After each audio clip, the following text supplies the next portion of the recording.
한국 수학여행? 완전 시간 낭비야. 중국 같은 대국이 소국에서 뭘 배울 게 있다고. 연간 학비만 1억 원이 넘는 중국 학생들에게 한국은 그저 작은 나라일 뿐이었습니다. 그런 그들이 한국 수학여행에서 받은 충격은 예상치 못한 것이었습니다. 돈으로 살 수 없는 것이 이렇게 많다는 걸 처음 알았어요. 도대체 한국에서 무엇을 목격했길래 중국 학생들의 태도가 바뀌었을까요? 지금부터 그 충격적인 일주일의 이야기를 시작합니다. 안녕하세요. 저는 상하이 화동국제학원 3학년 양샤오란입니다. 우리 학교를 아시나요?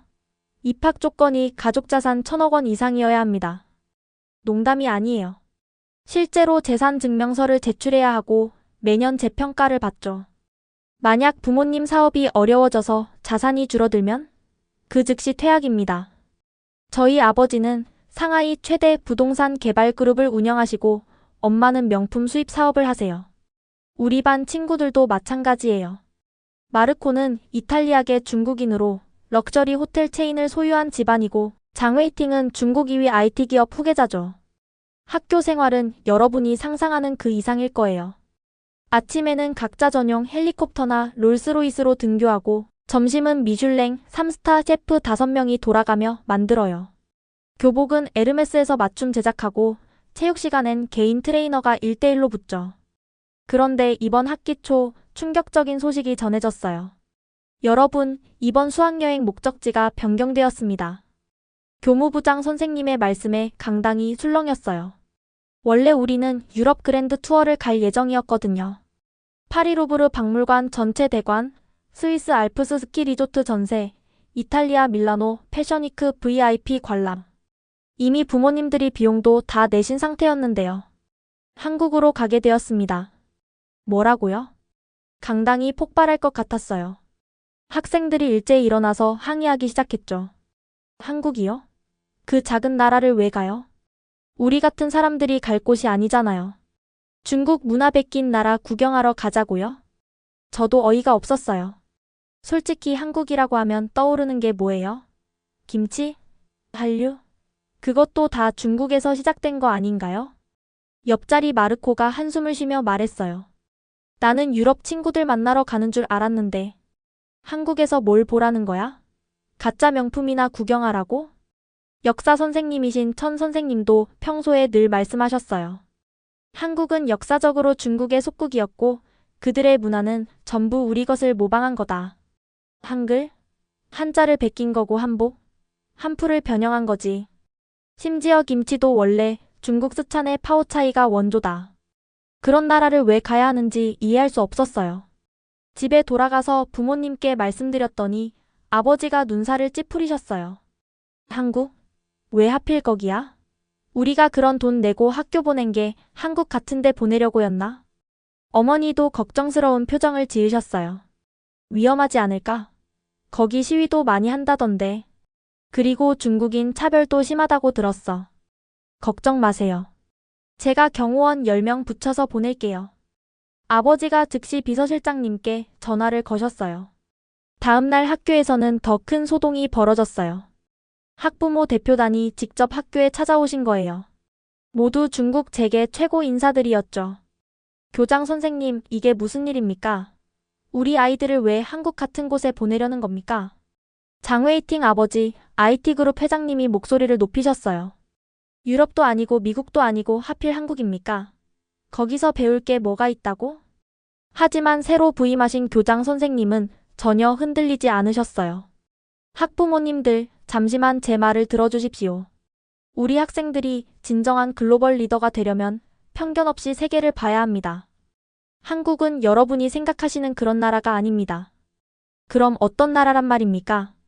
직접 가서 보면 아실 겁니다. 왜 제가 목적지를 바꿨는지 말이죠. 교장 선생님의 단호한 태도에 학부모들도 할 수 없이 물러났어요. 하지만 학생들 사이에서는 계속 불만이 터져나왔죠. 진짜 최악이야. 인스타그램에 올릴 사진도 없을 것 같아. 파리 에펠탑 앞에서 찍으려고 했는데 한국의 명품 매장이나 제대로 있을까? 출발 일주일 전 천 선생님이 특별 수업을 하셨어요. 여러분, 한국에 가면 그들이 자기네 문화가 독창적이라고 주장하는 걸 많이 보게 될 거예요. 하지만 속지 마세요. 다 중국에서 가져간 겁니다. 경복궁? 자금성 모방한 거고 석굴암? 중국 석굴 문화 베낀 거죠. 학생들은 더욱 의기소침해졌어요. 그냥 중국 남부지방 여행 가는 것도 아니고 베이징도 제대로 안 가봤는데 왜 한국을? 그렇게 불만 가득한 마음으로 출발날이 다가왔어요. 부모님들은 각자 최고급 차량으로 공항까지 배웅 오셨고 일부는 아예 전용기를 준비하기도 했죠. 샤오란 혹시 불편한 일 있으면 바로 전화해. 당장 데리러 갈게. 어머니가 걱정스럽게 말씀하셨어요. 그리고 이거 카드랑 약간의 현금이야. 한국도 요즘은 대부분 카드 쓰지만 혹시 모르니까. 아버지가 지갑을 건네주셨어요. 공항에 모인 우리 반 학생들 표정은 하나같이 어두웠어요.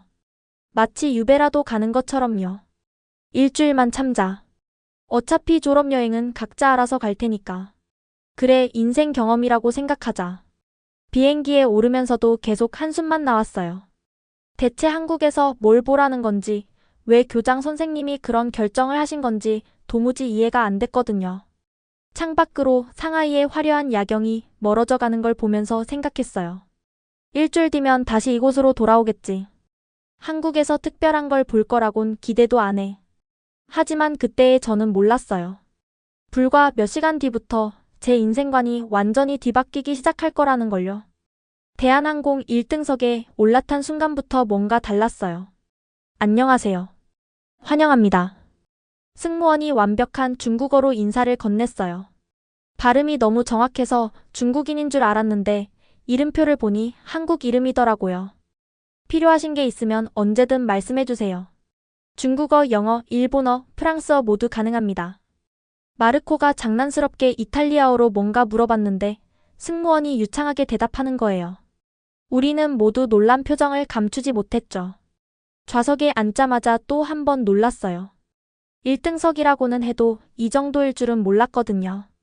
개인 공간이 완전히 분리되어 있고 버튼 하나로 완전한 침대로 변하는 좌석, 그리고 최신 엔터테인먼트 시스템까지. 이거 봐. 화면이 32인치래. 장웨이팅이 감탄했어요. IT 재벌 아들이 감탄할 정도면 진짜 대단한 거죠. 중국 국제항공보다 훨씬 좋은데? 솔직히 인정하기 싫었지만 사실이었어요. 우리 부모님이 자주 이용하시는 중국 최고급 항공사보다 모든 면에서 앞서 있었거든요. 기내식 메뉴가 나왔을 때는 정말 충격받았어요. 한식, 중식, 양식은 기본이고 비건, 할랄, 코셔 메뉴까지 완벽하게 준비되어 있었어요. 학생분들이시라 특별히 준비했습니다. 승무원이 우리만을 위한 특별 메뉴를 가져왔어요. 한국 전통 음식을 현대적으로 재해석한 코스 요리였죠. 이게 뭐예요? 제가 처음 보는 음식을 가리키며 물었어요. 전복 갈비찜입니다. 한국 전통 갈비찜에 전복을 더해 만든 퓨전 요리예요. 그리고 이건 한우 불고기를 송로와 함께 요리한 거고요. 송로? 트러플을 한국 음식에 넣었다고? 첫 입을 떠 넣는 순간 정말 놀랐어요. 중국 최고급 레스토랑에서도 이런 맛은 못 봤거든요. 깊고 풍부한 맛이 입안 가득 퍼졌어요. 우와, 이거 진짜 맛있다. 평소 까다로운 마르코도 감탄을 연발했어요. 프랑스 요리도 좋아하지만 이건 정말 특별해. 동양과 서양의 완벽한 조화야. 식사를 하면서 승무원들의 서비스를 지켜봤는데 정말 완벽했어요. 필요한 걸 말하기도 전에 미리 알아차리고 준비해주는 센스, 그리고 항상 미소를 잃지 않는 모습. 실례합니다. 혹시 담요 더 필요하신가요? 기내 온도가 조금 낮은 것 같아서요. 제가 살짝 팔을 문지른 걸 보고 바로 담요를 가져다 주는 거예요.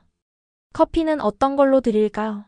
콜롬비아, 에티오피아, 자메이카 블루마운틴, 한국 전통차도 있습니다. 한국 전통차가 뭐가 있어요? 유자차, 오미자차, 대추차, 생강차 등이 있습니다. 개인적으로는 유자차를 추천드려요. 비행 중 피로 회복에 좋거든요. 유자차를 마시면서 창밖을 봤어요. 구름 위로 보이는 풍경이 평화로웠죠. 근데 이상하지 않아? 옆자리 친구가 속삭였어요. 뭐가? 한국이 이렇게 서비스가 좋을 리가 없잖아. 중국인한테는 보통 불친절하다고 들었는데 그 말도 맞았어요. 우리가 들어온 한국의 이미지는 늘 그랬거든요. 중국인을 무시하고 바가지 씌우고 불친절하다고. 하지만 지금 경험하고 있는 건 정반대였어요. 학생 여러분들을 위해 특별히 준비한 게 있습니다. 승무원이 작은 선물 상자를 나눠줬어요. 열어보니 한국 전통 문양이 새겨진 고급 볼펜과 향랑이 들어있었어요. 이건 경복궁 문양을 현대적으로 재해석한 디자인이에요. 그리고 향랑 안에는 한국 전통 향료가 들어있고요. 포장도 정말 섬세했어요. 한국의 전통 포장법인 보자기 스타일로 되어 있었는데 풀어보는 것도 아까울 정도로 예뻤죠. 이거 버리기 아깝다. 엄마한테 선물로 드려야겠어. 장웨이팅도 조심스럽게 포장을 풀며 말했어요. 비행기가 한국 영공에 들어서자 기장 안내 방송이 나왔어요. 승객 여러분, 잠시 후 인천국제공항에 도착합니다. 현재 서울의 날씨는 맑음, 기온은 22도입니다. 한국에서 좋은 추억 만드시길 바랍니다. 그리고 이어진 말이 정말 인상적이었어요. 특별히 중국에서 오신 학생 여러분, 한국 방문을 진심으로 환영합니다. 여러분의 젊은 시각으로 본 한국이 어떤 모습일지 저희도 기대가 됩니다. 우리 얘기하는 거야? 그런가 봐. 근데 어떻게 알았지? 나중에 안 사실이지만 학교에서 미리 연락을 해두었다고 하더라고요. 그래서 특별히 더 신경을 써준 거였죠. 착륙이 가까워지자 승무원이 다시 다가왔어요. 입국 심사 때 필요하신 정보입니다. 요즘은 대부분 자동화되어 있어서 빠르게 통과하실 수 있을 거예요. 친절하게 입국 절차까지 설명해 주는 거예요. 비행기가 활주로에 닿는 순간 창밖으로 인천공항이 보였어요. 우와, 공항이 엄청 크다. 건물이 막 유리로 되어 있어. 완전 현대적이야. 솔직히 말하면 상하이 푸동 공항보다 더 인상적이었어요. 규모는 비슷할지 몰라도 디자인과 구조가 훨씬 세련됐거든요. 비행기에서 내리면서 마지막으로 승무원들이 인사를 했어요. 즐거운 여행 되세요. 한국이 여러분에게 좋은 추억을 선사하길 바랍니다. 그들의 미소는 진심이 담겨 있었어요. 영업용 미소가 아니라 정말로 우리를 환영한다는 느낌이었죠. 게이트를 나오면서 마르코가 말했어요. 야, 나 좀 혼란스러워. 한국이 이런 나라였어? 그러게. 비행기에서부터 뭔가 예상과 다른데? 일단 공항 좀 보고 판단하자. 비행기야 뭐 특별히 신경 쓴 거일 수도 있고. 하지만 공항에 제대로 들어서는 순간 우리는 또 한 번 충격을 받을 수밖에 없었어요. 천 선생님이 말씀하신 후진국 한국은 어디에도 없었거든요. 인천공항에 들어서자마자 우리는 모두 입을 다물 수 없었어요. 이게 공항이야, 미술관이야? 마르코의 말이 정확했어요. 천장까지 뻗은 통유리로 자연광이 쏟아져 들어오고 곳곳에 설치된 미디어 아트가 환상적인 분위기를 만들고 있었죠. 저거 봐. 로봇이야. 장웨이팅이 가리킨 곳에는 정말 로봇이 돌아다니고 있었어요. 안내 로봇이었는데 여행객들에게 다가가서 길을 안내하고 있었죠. 안녕하세요. 도움이 필요하신가요? 로봇이 우리에게 다가와 중국어로 말을 걸었어요. 중국어 할 줄 알아? 네, 저는 한국어, 영어, 중국어, 일본어 등 7개 국어를 구사합니다. 어디로 가시나요? 입국 심사대요. 따라오세요. 안내해드리겠습니다. 로봇을 따라가면서 주변을 둘러봤는데 정말 놀라웠어요. 공항 전체가 하나의 거대한 스마트 시스템으로 연결되어 있는 것 같았죠. 저기 좀 봐. 화면에 우리 비행기 정보랑 수화물 위치가 실시간으로 뜨고 있어. 벽면의 대형 스크린에는 각 승객의 수화물이 어디쯤 오고 있는지 실시간으로 표시되고 있었어요. 입국 심사대에 도착했는데 또 한 번 놀랐어요. 줄이 거의 없었거든요. 자동 입국 심사대를 이용하세요. 더 빠릅니다. 직원이 친절하게 안내했어요. 그냥 여권 스캔하고 얼굴 인식하면 끝이에요. 1분도 안 걸려요. 정말이었어요. 기계에 여권을 대고 카메라를 보니 바로 게이트가 열렸어요. 벌써 끝이야? 대박. 상하이 공항에서는 1시간씩 줄 서는데 입국 심사를 통과하고 수화물 찾는 곳으로 갔는데 우리 가방들이 이미 나와 있었어요. 벌써? 비행기에서 내린 지 10분도 안 됐는데? 그런데 갑자기 장웨이팅이 소리쳤어요. 내 가방이 없어. 500만 원짜리 리모와 캐리어가 안 보이는 거예요. 중국에서는 이런 일이 생기면 최소 2~3시간은 기다려야 하는데. 잠시만요. 공항 직원이 태블릿을 꺼내더니 뭔가를 확인했어요. 아, 손님 가방은 특수수화물로 분류되어 따로 나옵니다. 저쪽에서 2분 후에 받으실 수 있어요. 정확히 2분 후 가방이 나왔어요. 와, 이게 어떻게 가능해? 전 수화물에 RFID 태그가 붙어 있어서 실시간 추적이 가능합니다. 직원이 설명해줬어요. 세관을 통과하는데 여기서 진짜 충격적인 일이 일어났어요. 학생분들이시죠? 그냥 통과하세요. 네? 검사 안 해요? 네. 한국은 대부분 무작위 검사만 합니다. 특별히 신고할 물품이 없으시면 그냥 가시면 돼요.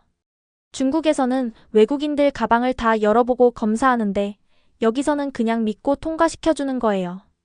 공항 로비로 나왔을 때 또 다른 세상이 펼쳐졌어요. 이거 진짜 공항 맞아? 한쪽에는 한국 전통 공연이 펼쳐지고 있었고 다른 쪽에는 K-팝 홀로그램 콘서트가 열리고 있었어요. 저거 BTS야. 홀로그램인데 진짜 같아. 그리고 놀라운 건 화장실이었어요.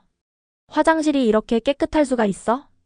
변기마다 비데가 설치되어 있고 바닥에는 물 한 방울 없었어요. 거울 앞에는 핸드크림이랑 가글까지 준비되어 있었고요. 이거 호텔 화장실보다 좋은데? 우리 학교 VIP 라운지 화장실도 이 정도는 아니야. 그때 마르코가 큰일이라는 표정으로 뛰어왔어요. 야, 큰일 났어. 내 지갑이 없어. 300만 원짜리 구찌 지갑이 없어진 거예요. 현금이랑 카드가 다 들어있었는데 어디서 잃어버렸어? 화장실 갔다가. 아, 세면대에 놓고 온 것 같아. 우리는 급하게 화장실로 뛰어갔어요. 중국이었다면 벌써 없어졌을 텐데. 어? 여기 있네? 지갑이 세면대 위에 그대로 있었어요. 15분이나 지났는데도요. 아니, 이게 그대로 있다고? 확인해보니 현금도 카드도 다 그대로였어요. 미쳤다. 이게 말이 돼? 그때 청소 아주머니가 들어오셨어요. 아, 그거 학생 거였구나. 아까 보고 누가 놓고 갔나 했는데. 안 가져가서 다행이네. 아니, 아주머니는 안 가져가세요? 왜 남의 걸 가져가? 잃어버린 사람이 얼마나 당황할까? 아주머니는 당연하다는 듯이 말하고 나가셨어요. 우리는 모두 충격에 빠졌어요. 300만 원짜리 지갑을 아무도 안 가져갔다니. 이 나라 사람들 뭐야? 공항을 나가려는데 또 신기한 걸 발견했어요. 어?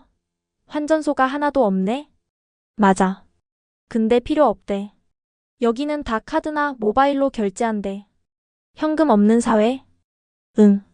심지어 길거리 포장마차도 QR코드 결제가 된대. 중국도 모바일 결제가 발달했지만 아직도 현금을 선호하는 곳이 많거든요. 특히 외국인들한테는. 공항 지하로 내려가니 공항철도가 있었어요. 서울까지 직통으로 43분이래. 그것도 배차 간격이 15분이야. 깨끗한 플랫폼, 정확한 시간, 그리고 놀라운 건 스크린도어였어요. 안전을 위해 선로를 완전히 막아놨더라고요. 기차가 들어왔는데 또 놀랐어요. 와, 이거 완전 새 거 아니야? 의자도 다 깨끗하고 에어컨도 빵빵해. 기차 안에서는 와이파이까지 무료로 제공됐어요. 속도도 엄청 빨랐고요. 다운로드 속도가 100메가야. 미쳤다.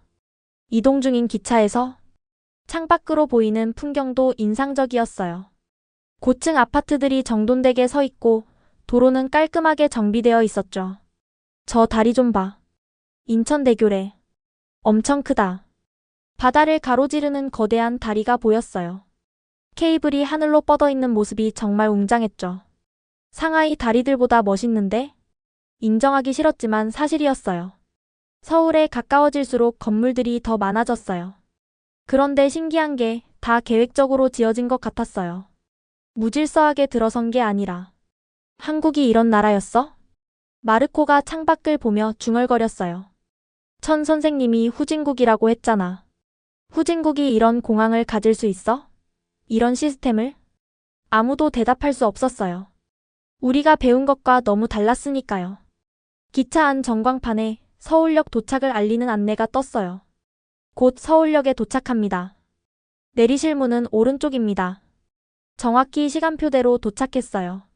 1분의 오차도 없이. 서울역에 내리면서 우리는 모두 같은 생각을 하고 있었어요.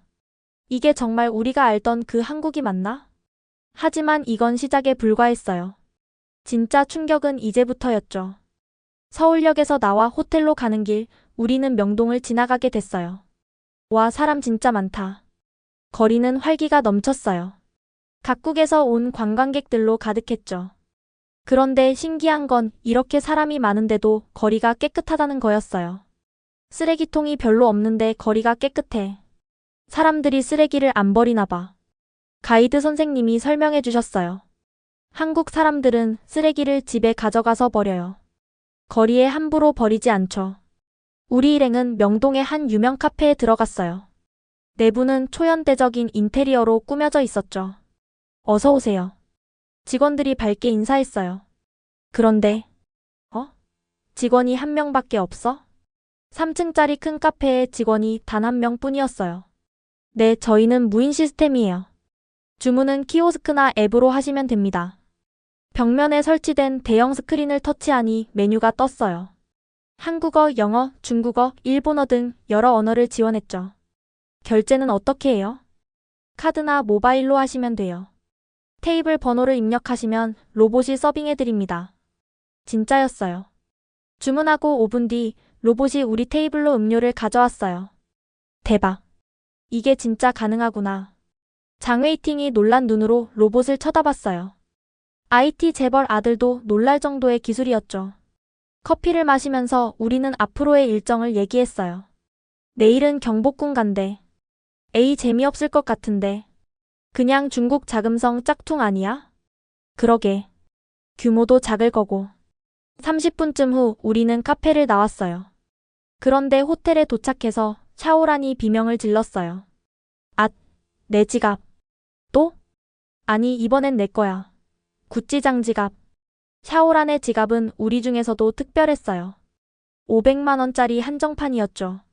안에는 현금 200만 원과 여러 장의 카드가 들어있었고요. 어디에 놓고 왔어? 카페. 카페 테이블에 놓고 온 것 같아. 이미 1시간이 지난 상황. 중국이었다면 찾을 가능성은 0%였어요. 일단 가보자. 우리는 택시를 타고 다시 명동으로 갔어요. 카페에 들어서자 아까 그 직원이 우리를 알아봤어요. 아, 다시 오셨네요? 혹시 지갑 찾으러 오셨어요? 네? 어떻게 아셨어요? 아까 학생분들 앉았던 테이블에 지갑이 있길래 보관하고 있었어요. 신분증 보고 중국 학생인 거 확인했고요. 직원이 카운터 서랍에서 지갑을 꺼냈어요. 샤오란의 구찌 장지갑이 맞았어요. 진짜 제 지갑이에요. 샤오란이 급하게 확인했어요. 현금도 카드도 전부 그대로였어요. 감사합니다. 진짜 감사합니다. 별 말씀을요. 원래 이런 일 많아요. 한 달에 한두 번은 노트북도 놓고 가시는데 다 찾아가세요. 우리는 모두 믿을 수 없다는 표정을 지었어요. 노트북을 놓고 가도 그대로 있다고요? 네. 한 번은 맥북 프로를 이틀 동안 아무도 안 찾아가서 경찰에 신고하려고 했어요. 카페를 나오면서 마르코가 말했어요. 야, 이거 실험해볼까? 무슨 실험? 진짜 한국이 이렇게 안전한지. 내가 일부러 뭘 놓고 가볼게. 다음 날 우리는 인사동에 갔어요. 전통과 현대가 조화된 거리였죠. 마르코가 스타벅스에서 일부러 에어팟 프로를 테이블에 놓고 나왔어요. 30만 원짜리였죠. 30분 후에 다시 와보자. 우리는 인사동을 구경하다가 정확히 30분 후에 다시 갔어요. 있을까? 에이, 설마. 이어폰은 누구나 쓰는 거잖아. 그런데 있다. 에어팟이 그대로 있었어요. 심지어 옆 테이블 손님이 우리를 보더니 말했어요. 아, 이거 찾으러 오셨구나. 아까부터 누구 건가 했어요. 이번엔 장웨이팅이 도전했어요. 나는 더 큰 걸로 해볼게. 그는 500만 원짜리 루이비통 클러치백을 화장실에 일부러 놓고 왔어요. 이건 진짜 없어질 거야. 화장실이잖아. 1시간 후 화장실에 가보니 청소 아주머니가 클러치백을 들고 계셨어요. 이거 찾으러 오셨어요? 화장실에서 주웠는데 분실물 센터에 맡기려던 참이었어요. 우리는 정말 할 말을 잃었어요. 아주머니, 이거 비싼 건데도 안 가져가세요? 남의 물건을 왜 가져가? 주인이 얼마나 찾을까? 그날 저녁 호텔에서 우리는 진지한 대화를 나눴어요. 이거 진짜 문화 충격이야. 그러게. 중국에서는 상상도 못할 일이잖아. 샤오란이 말했어요. 우리 엄마가 베이징에서 핸드폰 5초 동안 테이블에 놨다가 도둑 맞았어. 그런데 여기는 사람들이 왜 안 가져가는 거지? 그때 가이드 선생님이 설명해 주셨어요. 한국은 신뢰 사회예요. 남의 물건에 손대지 않는 게 기본이죠. 그리고 CCTV도 많고 처벌도 강해요. 하지만 무엇보다 양심의 문제죠. 양심이라. 장웨이팅이 생각에 잠겼어요. 근데 이게 더 편한 것 같아. 계속 조심하고 의심하지 않아도 되니까. 맞아. 중국에서는 잠깐만 한눈 팔아도 뭐가 없어지는데. 그날 밤 우리는 또 다른 실험을 했어요. 홍대 클럽 거리에서 현금 10만 원을 일부러 떨어뜨려 봤죠. 5분 후 한 시민이 주워서 우리에게 다가왔어요. 학생, 이거 떨어뜨렸어요. 아, 감사합니다. 그 사람은 그냥 가버렸어요. 보상을 바라지도 않고. 마지막으로 가장 큰 실험을 했어요. 제가 노트북을 스타벅스에 두고 3시간 동안 쇼핑을 했죠. 맥북 프로 15인치 400만 원짜리였어요. 이건 진짜 없어질 거야. 노트북은 다르잖아. 3시간 후 돌아갔을 때 직원이 웃으며 맞아줬어요. 노트북 찾으러 오셨죠? 금고에 보관 중이에요. 신분증 보여주세요. 노트북은 안전하게 보관되어 있었어요. 다음부터는 조심하세요. 다 이렇게 친절한 건 아니에요. 하지만 우리가 일주일 동안 경험한 한국은 정말 모두가 그렇게 친절했어요. 호텔로 돌아오면서 샤오란이 말했어요. 나 한국에서 살고 싶어. 왜? 자유로워. 뭘 잃어버릴까 걱정 안 해도 되고, 사람들을 의심 안 해도 되고. 그 말에 모두가 고개를 끄덕였어요. 우리나라는 왜 이렇게 안 될까? 글쎄, 사람이 너무 많아서? 일본도 사람 많잖아. 근데 일본도 이렇대. 우리는 한참 동안 말이 없었어요. 부자라는 게, 돈이 많다는 게 무슨 의미인지 다시 생각하게 됐거든요. 진짜 부자는 지갑을 잃어버려도 찾을 수 있는 나라에 사는 사람 아닐까? 그날 밤 저는 일기에 이렇게 썼어요. 한국에서는 물건을 잃어버리는 게 무섭지 않다.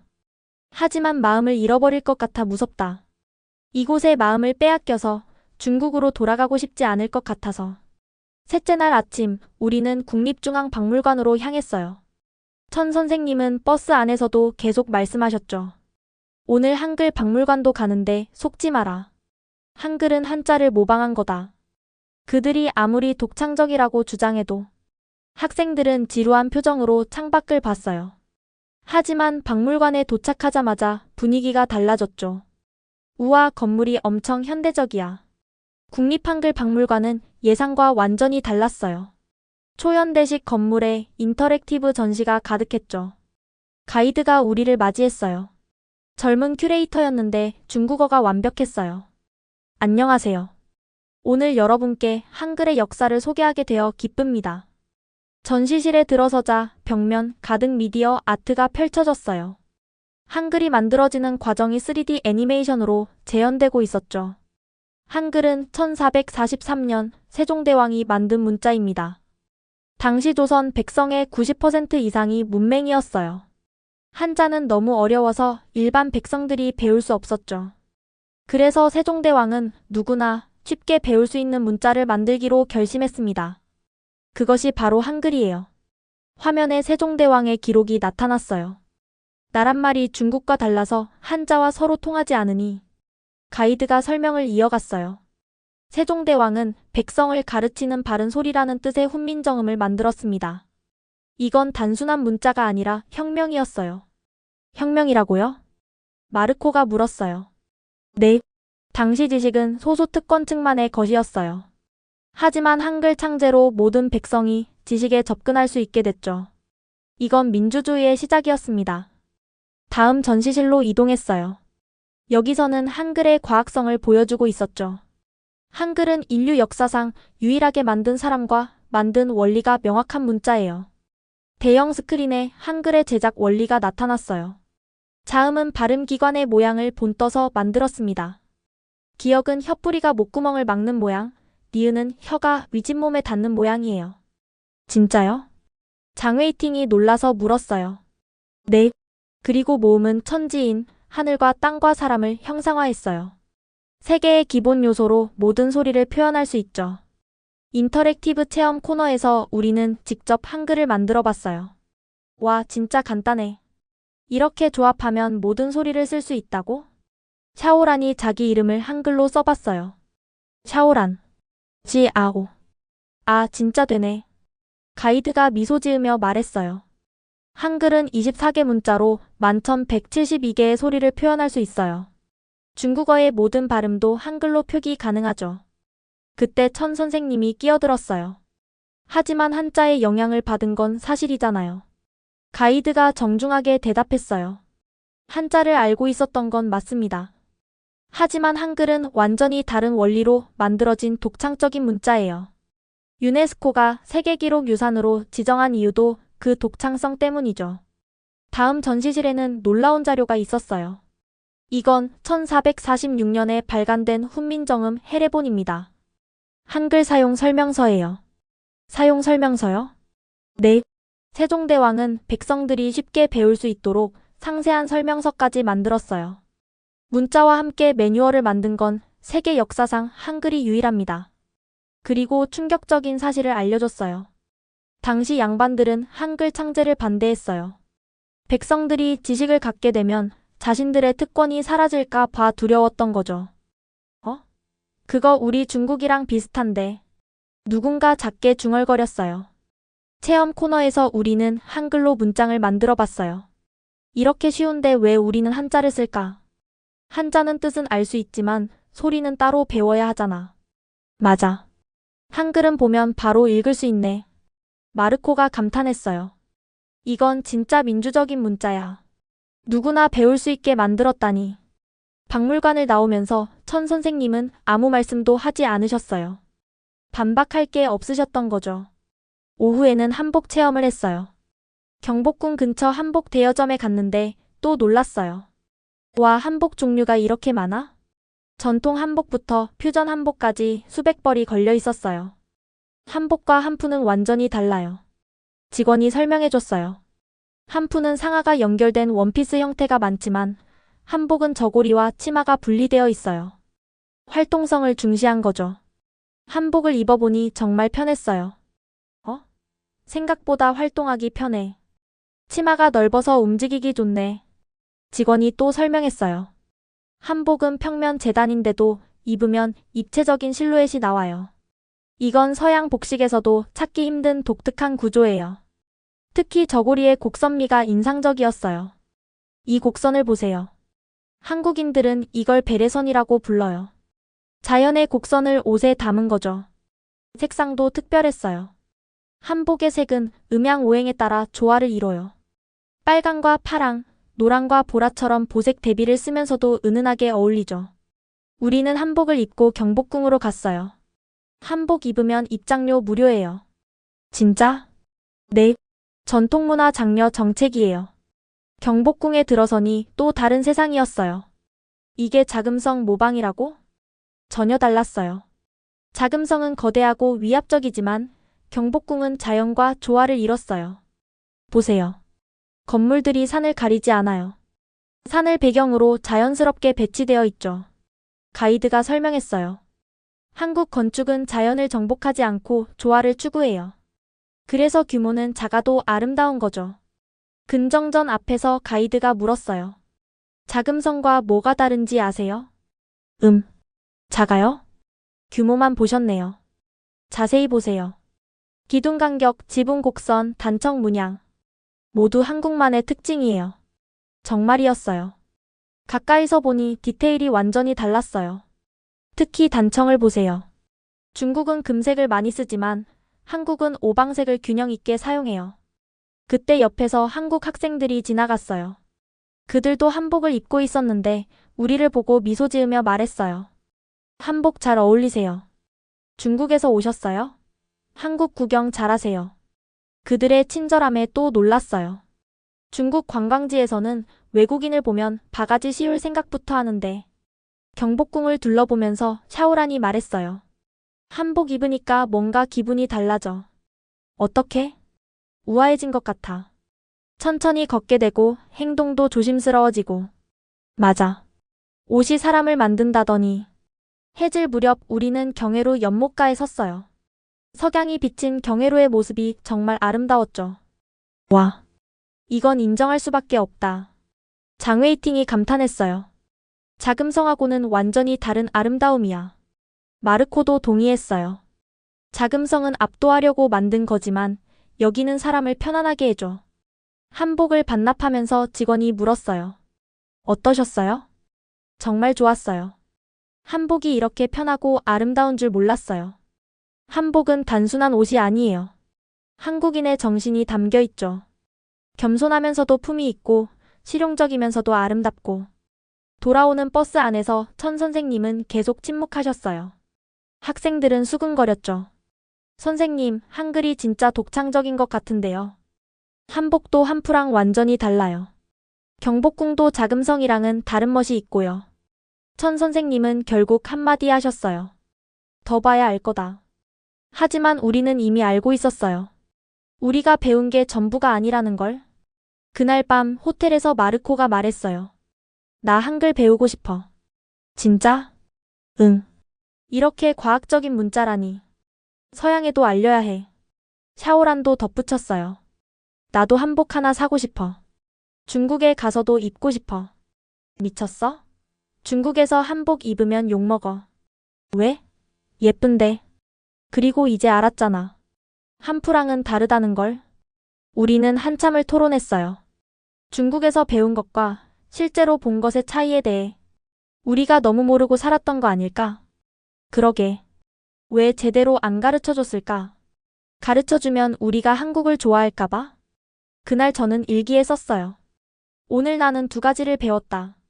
첫째, 작은 것이 못난 것이 아니라는 것. 둘째, 진실은 직접 봐야 안다는 것. 한글과 한복, 경복궁은 중국의 모방이 아니었다. 그들만의 철학과 아름다움이 있었다. 우리는 너무 오만했다. 다음 날은 더 충격적인 경험이 기다리고 있었어요. 넷째 날은 자유시간이었어요. 가이드 선생님이 말씀하셨죠. 오늘은 여러분이 직접 서울을 경험해보세요. 홍대는 젊은이들의 거리니까 또래 문화를 느낄 수 있을 거예요. 우리는 지하철을 타고 홍대로 갔어요. 지하철 진짜 깨끗하다. 에어컨도 빵빵하고. 와, 와이파이도 터져. 홍대역에 내리자 젊음의 에너지가 느껴졌어요. 거리 공연, 독특한 카페들, 개성 있는 상점들. 여기 완전 자유로운 분위기야. 그때 특이한 카페를 발견했어요. 24시간 무인 카페라는 간판이 걸려 있었죠. 무인 카페? 진짜 직원이 없어? 호기심에 들어가 봤어요. 정말 직원이 한 명도 없었어요. 입구에 안내문이 있었어요. 셀프 주문, 셀프 계산, 셀프 서비스. 서로를 믿고 배려하는 문화를 만들어 갑니다. 대박. 이게 된다고? 내부는 깔끔하게 정리되어 있었어요. 커피 머신, 디저트 진열대, 좌석까지 모든 게 체계적이었죠. 주문은 여기서 해. 키오스크에서 주문하고 결제하니 번호가 나왔어요. 커피 머신에 번호를 입력하니 자동으로 커피가 나왔죠. 와, 이거 완전 미래야. 그런데 더 놀라운 건 다른 거였어요. 테이블마다 노트북, 아이패드, 심지어 지갑까지 놓여 있었어요. 주인들이 잠깐 화장실 간 사이인 것 같았죠. 미쳤다. 이게 그냥 있네? CCTV가 있긴 하지만. 그래도 이건 좀. 30분쯤 있다가 노트북 주인이 돌아왔어요. 아무렇지 않게 다시 작업을 시작하더라고요. 실례합니다. 제가 물어봤어요. 노트북 두고 가는 게 무섭지 않으세요? 그 사람이 웃으며 대답했어요. 여기선 다 그래요. 서로 믿으니까. 가끔 하루 이틀씩 두고 가는 사람도 있어요. 하루 이틀이요? 네. 정기적으로 오는 분들은 집 놓고 다니세요. 어차피 아무도 안 가져가니까. 우리는 정말 충격받았어요. 커피를 마시면서 주변을 둘러봤어요. 사람들이 서로 모르는 사이인데도 자연스럽게 물건을 봐주고 있었어요. 저기 가방 좀 봐주세요. 네, 그러세요. 처음 보는 사람한테 가방을 맡기고 화장실을 가는 거예요. 중국이었으면 가방 없어졌지. 우리도 실험해봤어요. 장웨이팅이 노트북을 테이블에 두고 밖에 나가서 전화를 했죠. 15분 동안. 돌아왔을 때 노트북은 그대로였고 옆 테이블 사람이 말했어요. 아까 누가 만지려고 해서 주인 나갔다고 했어요. 감사합니다. 서로 모르는 사람인데도 남의 물건을 지켜주는 거예요. 카페를 나와서 홍대 거리를 걸었어요. 여기 진짜 자유롭다. 거리 곳곳에서 공연이 펼쳐지고 있었어요. 춤, 노래, 마술. 와, 저 사람 춤 진짜 잘 춘다. 사람들이 둥글게 모여서 구경하고 있었어요. 공연이 끝나자 박수를 치고 팁을 넣어줬죠. 중국에서는 허가 없이 거리 공연하면 잡혀가는데 여기는 자유롭게 하네. 그때 한국 대학생들이 우리에게 다가왔어요. 중국에서 오셨어요? 네. 어서 와요. 한국은 처음이죠? 친근하게 인사를 건네는 거예요. 홍대 구경 어때요? 정말 좋아요. 자유로운 분위기가. 그들이 우리를 특별한 곳으로 안내했어요. 여기 홍대에서 제일 핫한 곳이에요. 작은 골목 안쪽에 숨겨진 카페였어요. 입구부터 특이했죠. 여기도 무인이에요. 반무인이에요. 주문은 셀프 서비스는 로봇. 정말 로봇이 서빙을 하고 있었어요. 이름이 뭐예요? 딜리버리 봇이에요. 귀엽죠? 로봇이 우리 테이블로 음료를 가져왔어요. 감사합니다. 로봇이 대답했어요. 천만에요. 맛있게 드세요. 와, 말도 해. 한국 학생들이 설명해줬어요. 한국은 인건비가 비싸서 무인화가 빨리 진행됐어요. 편의점도 무인이 많고 심지어 무인 도서관도 있어요. 무인 도서관? 네. 24시간 열려 있어요. 책 빌리고 반납하는 것도 전부 셀프예요. 그들과 이야기를 나누면서 많은 걸 배웠어요. 한국 대학생들은 보통 알바를 하면서 학비를 벌어요. 알바요? 아르바이트요. 카페, 편의점, 과외 같은 거. 부모님이 안 내주세요? 내주는 집도 있지만 독립심을 기르려고 스스로 버는 학생이 많아요. 충격이었어요. 우리는 부모님 카드로 펑펑 쓰는데 그럼 돈이 부족하지 않아요? 부족하죠. 하지만 자기가 번 돈이라 더 소중해요. 그리고 뭘 살 때 더 신중하게 되고. 샤오란이 물었어요. 부잣집 애들도 그래요? 부잣집이든 아니든 비슷해요. 오히려 부잣집 애들이 더 열심히 일하는 경우도 있어요.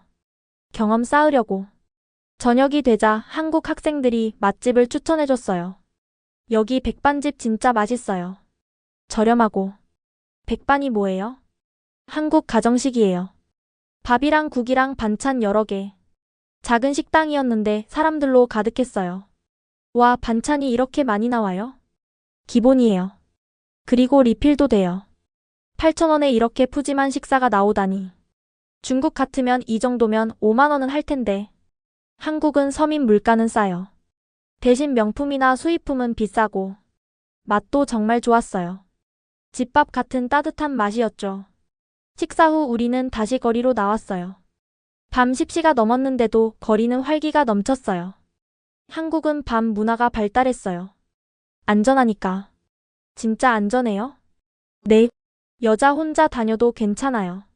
CCTV도 많고 경찰도 자주 순찰하고. 실제로 여자들이 혼자 다니는 모습이 많이 보였어요. 중국에서는 밤 10시 넘으면 부모님이 데리러 오시는데 여기선 새벽까지도 괜찮아요. 물론 조심은 해야 하지만. 그때 마르코가 제안했어요. 우리도 늦게까지 다녀볼까?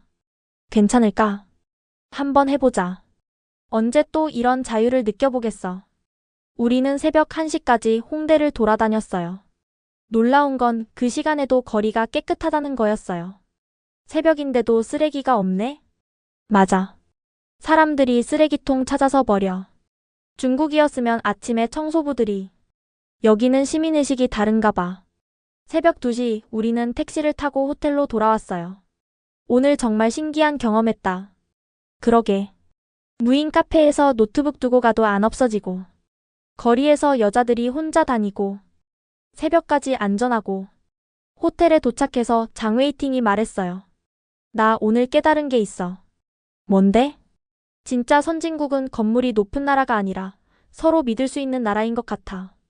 모두가 고개를 끄덕였어요. 샤오란이 덧붙였어요. 우리는 돈은 많지만 늘 불안해. 뭘 잃어버릴까봐, 사기당할까봐. 맞아. 경호원이 있어도 불안하고. 근데 여기 사람들은 그런 거 없어도 자유롭게 살아. 그날 밤 저는 오래 생각했어요. 우리가 진짜 부자일까?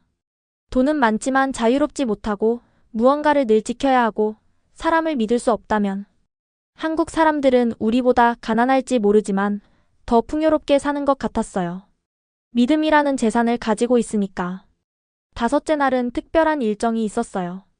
한국 가정을 방문하는 홈스테이 프로그램이었죠. 저희가 준비한 특별 프로그램입니다.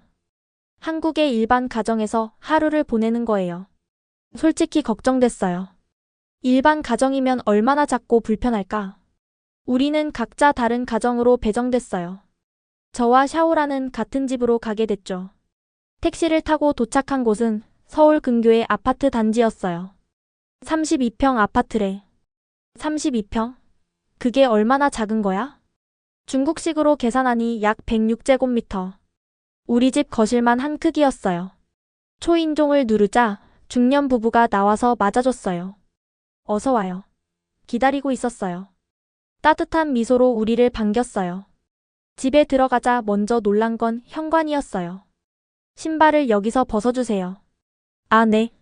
한국은 실내에서 신발을 벗는 문화였죠. 거실에 들어서니 작지만 아늑했어요.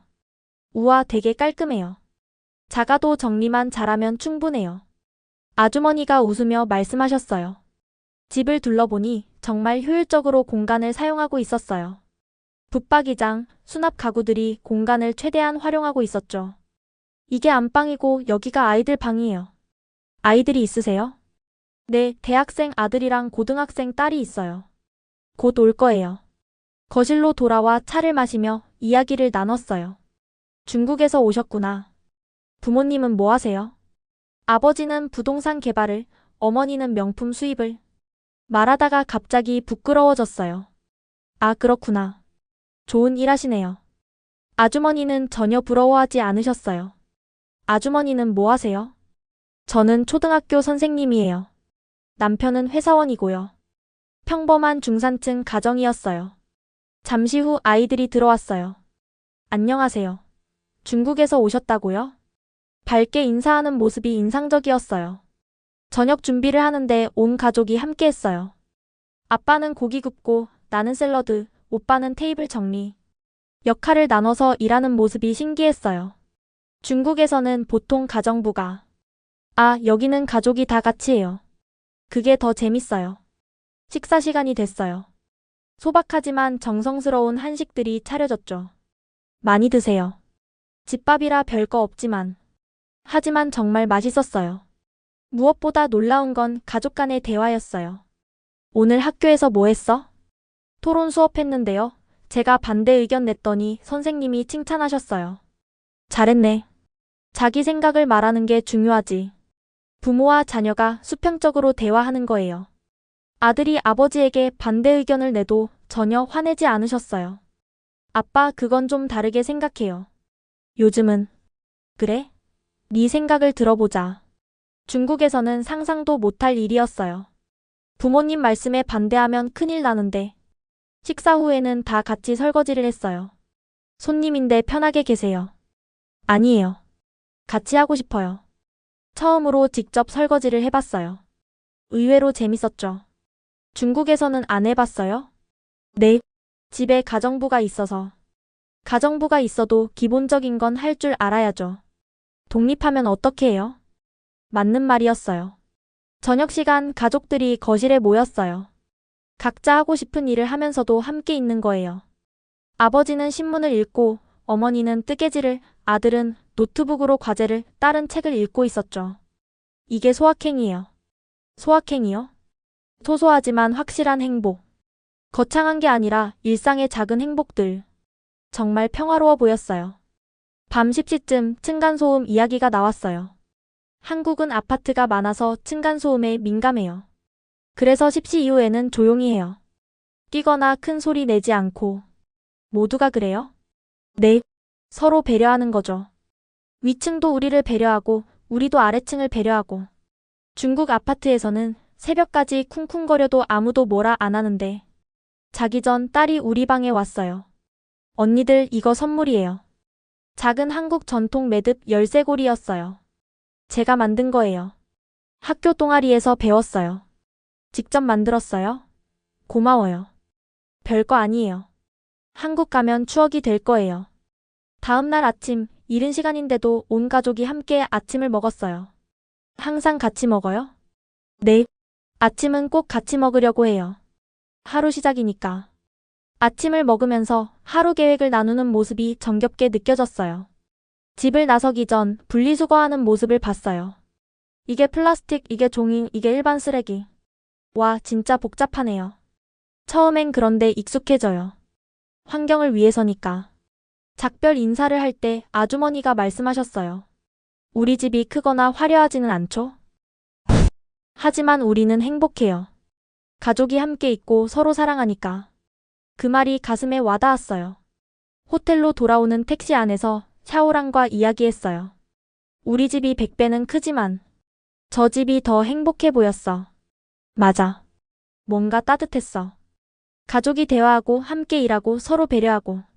우리 집은 각자 방에만 있는데 그날 저녁 다른 친구들도 비슷한 경험을 했다고 했어요. 우리 간 집도 작았지만 정말 화목했어. 아버지가 요리하시더라. 중국에서는 상상도 못하는데 온 가족이 같이 청소하고. 장웨이팅이 말했어요. 나 오늘 깨달았어. 행복은 집 크기가 아니라 가족 사이의 거리인 것 같아. 마르코도 덧붙였어요. 작은 공간이지만 서로 배려하면서 사는 게 인상적이었어. 우리는 큰 집에 살면서도 서로 배려 안 하잖아. 그날 밤 저는 엄마에게 위챗을 보냈어요. 엄마, 오늘 한국 가정에 가봤어요. 우리보다 훨씬 작은 집이었지만 훨씬 행복해 보였어요. 우리도 가족이 함께 밥 먹고 대화하면 좋겠어요. 엄마의 답장은 짧았어요. 엄마도 그러고 싶어. 중국 오면 함께 시간 보내자. 눈물이 날 뻔했어요. 돈이 많다고 행복한 게 아니구나. 진짜 부자는 가족과 함께 소소한 일상을 나누는 사람들인 것 같아. 6째 날, 우리는 한국의 첨단 기술을 체험하러 갔어요. 첫 번째 목적지는 로봇 박물관이었죠. 한국이 로봇 기술이 그렇게 발달했어? 글쎄, 중국이 더 앞서 있지 않을까? 장웨이팅은 자신만만했어요. IT 재벌 아들답게 기술에는 자부심이 있었거든요. 하지만 박물관에 들어서자마자 생각이 바뀌었어요. 어서 오세요. 저는 안내 로봇 키봇입니다. 입구에서 로봇이 우리를 맞았어요. 단순한 안내 로봇이 아니었어요. 자연스럽게 대화하고 감정 표현까지 했죠. 오늘 기분이 어떠세요? 좋아요. 그럼 더 즐거운 관람이 되실 거예요. 제가 특별 코스로 안내해 드릴게요. 로봇이 우리의 반응에 따라 다르게 대응하는 거예요. 전시장에 들어서니 더 놀라웠어요. 이게 다 실제로 사용되는 로봇들이에요. 의료 로봇, 재활 로봇, 교육 로봇, 서비스 로봇. 종류가 정말 다양했어요. 저 로봇은 뭐예요? 치매 예방 로봇이에요. 노인분들과 대화하면서 인지 기능을 체크하고 훈련시켜줘요. 실제 시연을 봤는데 정말 대단했어요. 로봇이 할머니와 자연스럽게 대화하면서 퀴즈도 내고 운동도 시켜드리고. 한국은 고령화가 빨라서 이런 로봇 개발에 집중하고 있어요. 가이드가 설명했어요. 단순히 기술을 위한 기술이 아니라 사회 문제를 해결하기 위한 기술이죠. 장웨이팅이 물었어요. 중국도 로봇 많이 만드는데 뭐가 다른가요? 한국 로봇은 사람과의 교감을 중시해요. 기술적으로 뛰어난 것도 중요하지만 사람이 편하게 느끼는 게 더 중요하죠. 체험 코너에서 우리는 직접 로봇을 조작해봤어요. 와, 반응 속도가 진짜 빨라. 움직임도 자연스럽고. 특히 인상적인 건 교육용 로봇이었어요. 이 로봇은 아이들의 감정을 읽고 그에 맞춰 교육 방식을 바꿔요. 감정을 읽는다고요? 네. 표정, 목소리, 행동을 분석해서 아이가 지루해하는지 어려워하는지 파악해요. 실제로 시연을 보니 정말 놀라웠어요. 아이가 이해 못하는 표정을 지으니 로봇이 더 쉽게 설명을 다시 하는 거예요. 다음은 스마트시티 체험관이었어요. 한국의 송도가 세계적인 스마트시티예요. 그 축소 모형을 체험해 보실 거예요. 거대한 도시 모형이 있었는데 전부 실시간으로 작동하고 있었어요. 도시 전체가 하나의 시스템으로 연결되어 있어요. 교통, 에너지, 안전, 환경. 모든 게 통합 관리되고 있었죠. 예를 들어 교통사고가 나면 화면에서 시뮬레이션을 보여줬어요. 사고 발생 즉시 신호등이 조정되고 구급차 경로가 최적화되고 주변 차량에 우회 안내가 가는 거예요. 와, 이게 진짜로 되는 거예요? 네, 송도에서는 실제로 작동하고 있어요. 더 놀라운 건 시민 참여 시스템이었어요. 시민들이 도시 문제를 직접 신고하고 해결 과정을 볼 수 있어요. 앱을 보여줬는데 정말 간단했어요. 도로 파손, 가로등 고장 같은 걸 사진 찍어 올리면 즉시 처리 부서로 전달되고 처리 과정을 실시간으로 볼 수 있었죠. 시민이 도시의 센서가 되는 거예요. 샤오란이 감탄했어요. 중국은 정부가 다 하는데 여기는 시민이 참여하네. 그게 진짜 스마트시티죠. 기술만 좋다고 되는 게 아니라 시민이 함께 만들어가는 거예요. VR 체험존도 있었어요. 미래 도시를 체험해보세요. VR 헤드셋을 쓰니 2050년 서울이 나타났어요. 하늘을 나는 택시, 자율주행 버스, 로봇과 함께 사는 일상. SF 영화 같아. 하지만 대부분 지금 개발 중인 기술이에요. 머지않아 현실이 될 거예요. 체험을 마치고 나오니 장웨이팅이 말했어요. 나 충격받았어. 왜? 중국이 기술 강국인 줄 알았는데 한국이 훨씬 앞서 있는 것 같아. 양적으로는 중국이 많지만 질적으로는 마르코가 덧붙였어요. 한국 기술은 사람을 위한 거잖아. 그게 가장 인상적이야.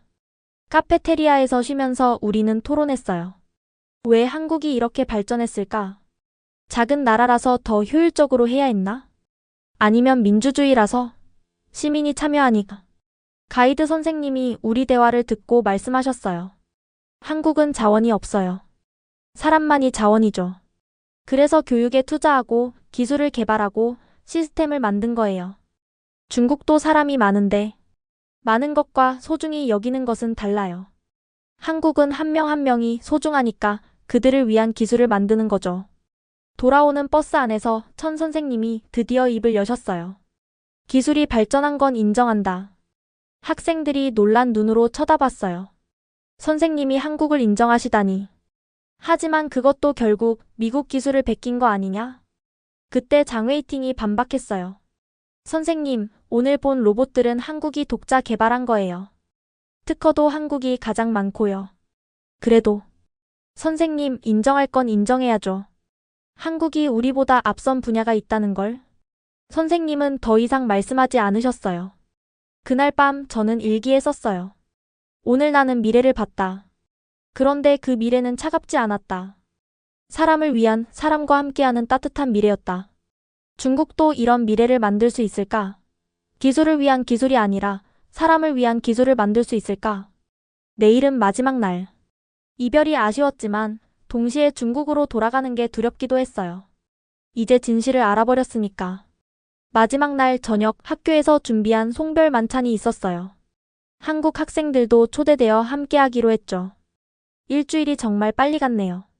가이드 선생님의 말씀에 모두가 아쉬운 표정을 지었어요. 만찬장은 한국 전통 한정식당이었어요. 분위기부터 달랐죠. 조용하고 고급스러우면서도 편안한 느낌이었어요.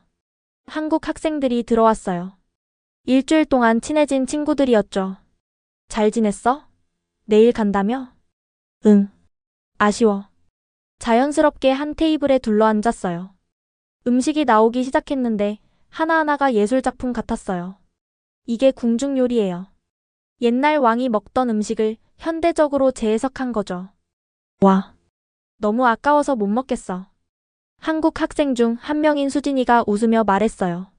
먹어야 해. 음식은 먹어야 완성되는 거야.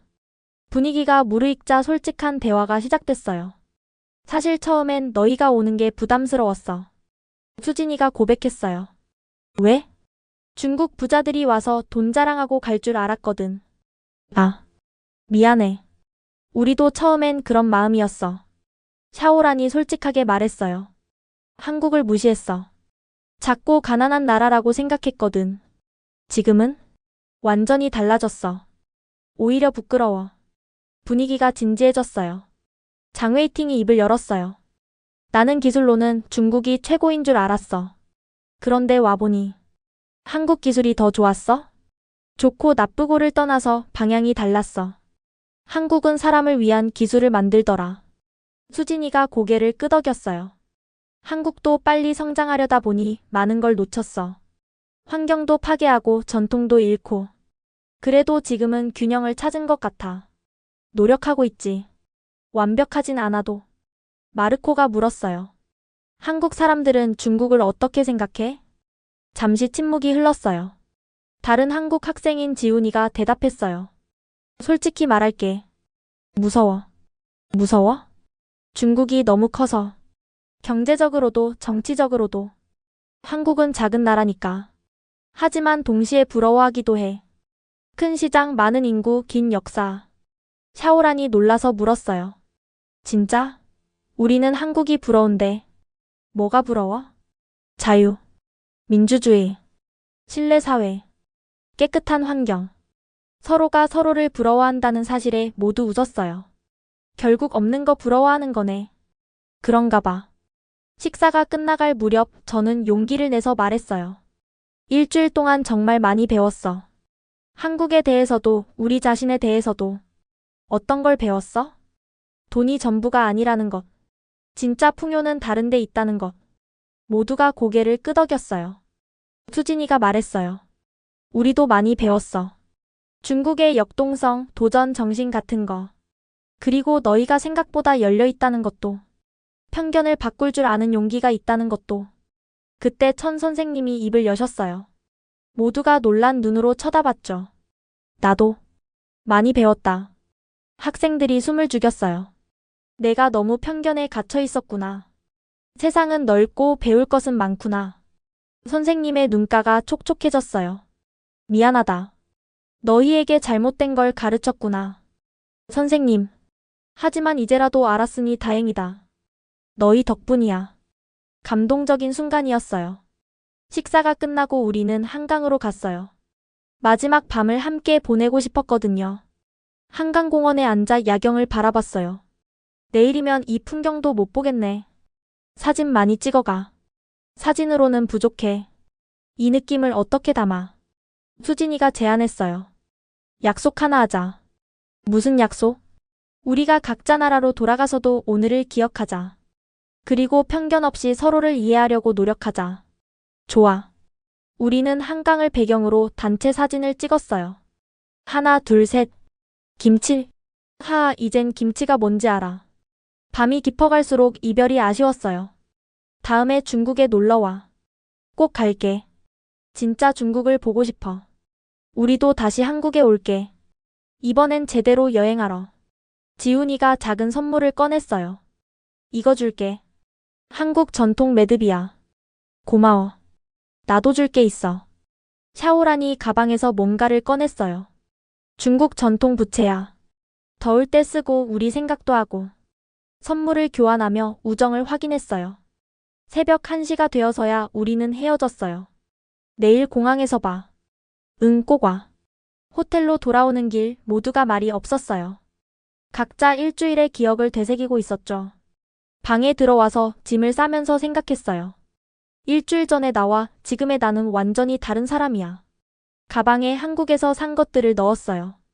한복, 한글 교재, 전통차, 친구들이 준 선물. 하나하나가 소중한 추억이었어요. 마지막으로 일기를 썼어요. 내일이면 중국으로 돌아간다. 하지만 나는 이미 예전의 나로 돌아갈 수 없다. 한국에서 본 것, 느낀 것, 배운 것들이 나를 바꿔놨으니까. 이제 나는 안다. 세상은 넓고 배울 것은 많다는 걸. 돈과 권력이 전부가 아니라는 걸. 진짜 풍요는 신뢰와 자유, 그리고 서로에 대한 배려에서 온다는 걸. 중국으로 돌아가면 많은 사람들이 물을 거다. 한국이 어땠냐고. 나는 자신 있게 말할 거다. 한국은 우리가 배워야 할 나라라고. 작지만 강한 나라, 가난하지만 풍요로운 나라라고. 그리고 나는 다시 올 거다. 이번엔 학생이 아니라 친구로서. 창밖으로 서울의 야경이 보였어요. 내일이면 보지 못할 풍경. 하지만 내 마음속에 영원히 남을 풍경. 인천공항. 일주일 전과는 완전히 다른 마음으로 서 있었어요. 벌써 가야 하다니. 한국 친구들이 배웅 나와줬어요. 잘 가. 연락하자. 응, 꼭. 포옹하고 손 흔들며 작별 인사를 했어요. 출국장으로 들어가면서도 계속 뒤를 돌아봤죠. 비행기 안. 이번엔 한국을 떠나는 게 아쉬워서 창밖만 바라봤어요. 다시 오고 싶다. 샤오란이 중얼거렸어요. 나도. 아니, 여기서 살고 싶어. 부모님이 허락할까? 모르겠어. 하지만 대학은 한국으로 오고 싶어. 3시간의 비행이 너무 짧게 느껴졌어요. 상하이 푸동공항에 도착했어요. 비행기에서 내리자마자 느껴지는 차이. 공기가. 맞아. 뭔가 탁해. 일주일 동안 맑은 공기에 익숙해져서인지 차이가 확 느껴졌어요. 입국장은 혼잡했어요. 줄은 길고 직원들은 불친절하고. 한국이랑 너무 다르다. 인천공항은 5분이면 통과했는데 수화물 찾는 곳도 마찬가지였어요. 30분을 기다려도 가방이 안 나왔죠. 아직도 안 나와? 중국은 원래 이래. 예전엔 당연하게 생각했던 것들이 이제는 불편하게 느껴졌어요. 공항을 나와 집으로 가는 길. 아버지가 보낸 운전사 아저씨가 기다리고 있었어요. 아가씨 일주일 만이네요. 네, 안녕하세요. 차에 타자마자 느낀 건 교통체증이었어요. 왜 이렇게 막혀요? 평소랑 같은데요? 상하이는 원래 이래요. 그랬구나. 한국에서는 도로가 이렇게 막히지 않았는데 경적 소리가 왜 이렇게 시끄럽죠? 운전사 아저씨가 웃었어요. 아가씨가 조용한 데 있다 와서 그래요. 창밖을 보니 운전 매너도 엉망이었어요. 끼어들기 신호 위반 보행자 무시. 한국에서는 보행자가 우선이었는데 집에 도착했어요. 1000평이 넘는 대저택. 일주일 전엔 자랑스러웠던 집이 이제는 너무 커 보였어요. 어서 와, 샤오란. 엄마가 반갑게 맞아주셨어요. 여행 어땠어? 힘들었지? 아니요. 정말 좋았어요. 좋았다고? 한국이? 엄마의 놀란 표정. 저녁 식사 시간. 가족이 모였지만 각자 핸드폰만 보고 있었어요. 한국에서는 가족이 대화하면서 밥 먹었는데 뭐라고? 아무도 제 말을 듣지 않았어요. 아빠, 한국 정말 발전했어요. 우리가 배울 점이 많아요. 아빠가 고개를 들었어요. 배울 점? 그 작은 나라에서? 작지만 시스템이 잘 되어 있어요. 특히 신뢰 사회라는 게. 신뢰? 그게 돈이 되나? 아빠는 관심 없다는 듯 다시 핸드폰을 봤어요. 식사 후 제 방으로 올라왔어요. 300평짜리 개인 공간. 한국 가정집 전체보다 큰 내 방. 그런데 왜 이렇게 춥고 쓸쓸할까? 창밖을 내다봤어요. 높은 빌딩들, 화려한 네온 사인. 하지만 뭔가 삭막해 보였어요. 다음날 학교에 갔어요. 한국 다녀왔네? 어땠어? 재미없었지? 친구들의 질문이 쏟아졌어요. 아니, 정말 좋았어. 한국은? 에이, 설마. 뭐가 좋아? 아무도 진지하게 듣지 않았어요. 수업 시간. 천 선생님이 들어오셨어요. 자, 오늘은 한국 여행 후기를 들어보겠습니다. 학생들이 하나씩 발표했어요. 한국은 작았어요. 음식은 맵기만 하고 살만한 게 없었어요. 다들 부정적인 얘기만 했어요. 제 차례가 됐어요. 저는 한국에서 많은 걸 배웠습니다. 교실이 조용해졌어요. 물건을 잃어버려도 찾을 수 있는 나라. 밤에 여자 혼자 다녀도 안전한 나라. 시민이 서로 배려하는 나라. 그게 뭐가 대단해? 누군가 비웃었어요. 대단합니다. 우리는 돈은 많지만 늘 불안해요. 한국은 우리보다 가난할지 몰라도 더 자유롭고 행복해 보였어요. 교실이 웅성거렸어요. 천 선생님이 말씀하셨어요. 샤오란 말이 맞습니다. 저도 이번 여행에서 많은 걸 느꼈어요. 우리가 너무 오만했던 것 같습니다. 방과 후 교장실에서 전체 회의가 있었어요. 교장 선생님이 말씀하셨어요. 이번 한국 여행이 여러분에게 충격이었을 겁니다. 학생들이 고개를 끄덕였어요. 그것이 제가 의도한 바입니다. 세상을 넓게 보고 배울 건 배우는 자세. 그것이 진정한 리더의 자질입니다. 한국은 작지만 강한 나라입니다. 우리는 크지만 아직 부족한 점이 많죠. 서로 배우고 발전해야 합니다. 집으로 돌아와서 일기를 썼어요. 중국에 돌아왔지만 모든 게 낯설다. 큰 집이 감옥 같고 많은 돈이 무의미하게 느껴진다. 한국에서 봤던 소박하지만 행복한 사람들. 작지만 효율적인 시스템. 서로 믿고 배려하는 문화. 나는 이제 안다. 진짜 선진국이 뭔지, 진짜 행복이 뭔지. 언젠가 중국도 그런 나라가 될 수 있을까? 아니, 내가 그런 변화를 만들어야겠다. 작은 것부터. 내 주변부터. 핸드폰이 울렸어요. 한국 친구 수진이에게서 메시지가 왔어요. 잘 도착했어? 벌써 보고 싶다. 웃음이 났어요. 일주일 만에 만든 우정이 평생 친구들보다 더 소중하게 느껴졌으니까. 답장을 보냈어요. 나도 보고 싶어. 꼭 다시 만나자. 다음엔 더 오래. 창밖으로 상하이의 야경이 보였어요. 화려하지만 차가운 도시. 하지만 언젠가는 이곳도 따뜻해질 수 있겠지. 한국에서 배운 것들을 하나씩 실천한다면. 그날 밤 저는 결심했어요. 한국 대학에 진학하겠다고. 그곳에서 더 많이 배우고 더 나은 사람이 되어서 중국으로 돌아오겠다고. 황금 세장을 벗어나 진짜 세상을 보겠다고.